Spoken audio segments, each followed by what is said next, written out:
Salut, c'est Marc pour Horror News, l'émission qui vous déterre les infos du monde de l'horreur. Thrill me. Commençons ces news avec la série You sur Netflix, qui est renouvelée pour une 5e et dernière saison. L'occasion de changer de showrunner pour ses ultimes aventures de Joe Goldberg. Les mémoires du réalisateur légendaire Stuart Gordon, notamment responsable de classiques comme Reanimator ou From Beyond, seront édités cet été sous le nom de Naked Theater and Uncensored Horror, avec une préface signée par l'acteur Jeffrey Combs. On n'arrête plus Scream 6 dans son carton au box-office puisqu'il vient de dépasser celui de Scream 5 et ses 137,7 millions de dollars.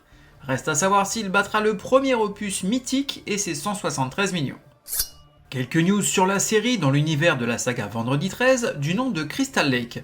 Cette dernière ne devrait malheureusement sortir qu'en 2024, mais verrait le retour de la Final Girl originale Alice, interprétée par Adrienne King, qui aurait un rôle récurrent.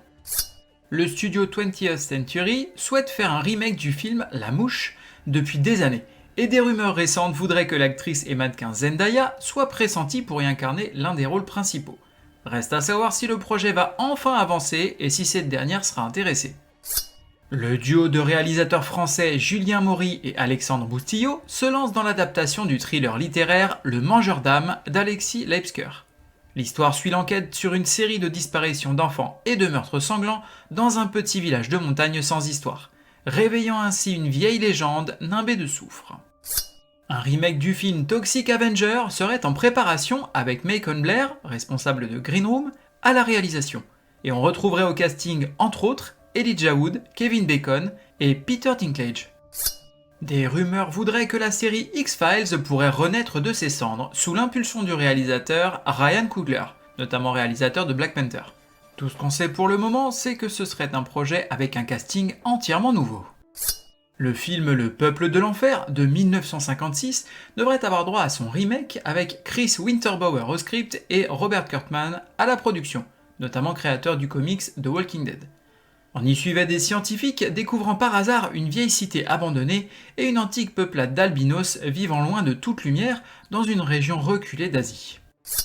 La plateforme de streaming Netflix annonce la sortie d'une série animée du nom de Gentry Show vs The Underworld, dans laquelle on suivra une adolescente vivant dans une petite ville du Texas et découvrant qu'un roi démon la traque afin de récupérer les pouvoirs surnaturels qu'elle essaie de réprimer depuis son plus jeune âge, l'entraînant elle et sa famille dans une lutte contre tout un univers démoniaque. Le roman Il Come Knocking at Your Door de Robert McCammon devrait être adapté en film par le réalisateur Patrick Brice, notamment responsable du film Creep. L'histoire suit un homme au bout du rouleau qui, en emménageant dans une petite ville de l'Alabama, va voir sa chance tourner pour le mieux et il y aura encore plus de bonnes choses dans les années à venir s'il coopère. Ce qui signifie, comme cet homme est sur le point de l'apprendre, qu'un paiement est dû à chaque Halloween dans cette ville. Et si ce paiement n'est pas fait, il viendra frapper à ta porte. Le documentaire du nom de George A. Romero's Resident Evil vient de sortir sa nouvelle bande-annonce. On devrait y trouver un hommage au réalisateur iconique et son impact ainsi que ses liens avec cette franchise culte du jeu vidéo dont il devait réaliser le premier film avant que Capcom ne refuse son script. Un film live adapté du manga de Junji Ito intitulé Bloodsucking Darkness, issu d'une collection d'histoires courtes, est actuellement en développement. Ce sera le premier d'une série de 3 adaptations prévues, on serait ici sur une histoire de vampire. Vous aimez le cinéma ? Côté sortie VOD, DVD et Blu-ray, on aura Samhain en DVD. C'est la semaine précédant Halloween et Angela, la mère de Char, a inexplicablement disparu. Tout ce qui reste, c'est sa voiture abandonnée. Lorsqu'elle revient chez elle sans explication le soir suivant, Char et sa grand-mère comprennent que quelque chose ne va pas. Sortie prévue le 5 avril. VHS viral en DVD. Une poursuite policière à Los Angeles envoie un homme obsédé par la célébrité dans une course folle pour sauver sa petite amie d'une terreur cybernétique. Sortie prévue le 5 avril. Homebound en DVD. Un voyage à la campagne devient moins idyllique pour un père et sa nouvelle fiancée lorsque son fils décide que la maison est un peu trop peuplée. Sortie prévue le 5 avril. Godless de Eastfield Exorcism en VOD. Lara est une femme tourmentée, tiraillée entre la science et la foi. Poussée par son mari à se faire soigner par une congrégation de fanatiques, une exorciste impitoyable va tenter de sauver son âme en faisant vivre l'enfer à une femme innocente. Sortie prévue le 6 avril. You're Killing Me en VOD. Eden, qui se rend à la soirée très convoitée Heaven and Hell, dans l'espoir d'obtenir une lettre de recommandation pour une université d'élite de la part des riches parents de son camarade de classe, va vite voir la fête se transformer en un combat pour sa vie. Sortie prévue le 7 avril. You're gonna need a bigger boat. Côté streaming, on va avoir The Slumber Party Massacre de 1982 sur Shudder. La soirée pyjama d'une lycéenne se transforme en bain de sang alors qu'un tueur en série psychotique rôde dans son quartier armé d'une perceuse électrique. Sortie prévue le 3 avril. Magic sur Shudder. Un ventriloque est à la merci de son pantin vicieux alors qu'il tente de renouer une idylle avec sa petite amie du lycée. Sortie prévue le 3 avril. Don't Panic sur Shudder. Les amis du jeune Michael lui ont organisé une fête surprise où une session avec une planche Ouija libère accidentellement un démon qui possède l'un d'eux pour se lancer dans une tuerie. Michael, maintenant en proie à de violents cauchemars et prémonitions, tente d'arrêter les meurtres. Sortie prévue le 4 avril. Chupa sur Netflix. Un adolescent rend visite à sa famille au Mexique. Il découvre un jeune Chupacabra caché dans la remise de son grand-père. Afin de sauver la créature mythique, Alex et ses cousins doivent se lancer dans l'aventure de leur vie. Sortie prévue le 7 avril.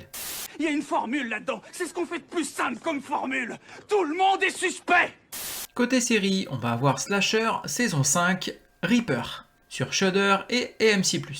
À la fin du 19e siècle, un tueur sème la terreur dans les rues. La seule personne qui ose s'opposer à cet assassin est le détective nouvellement promu, dont la foi inébranlable en la justice pourrait faire de lui la prochaine victime.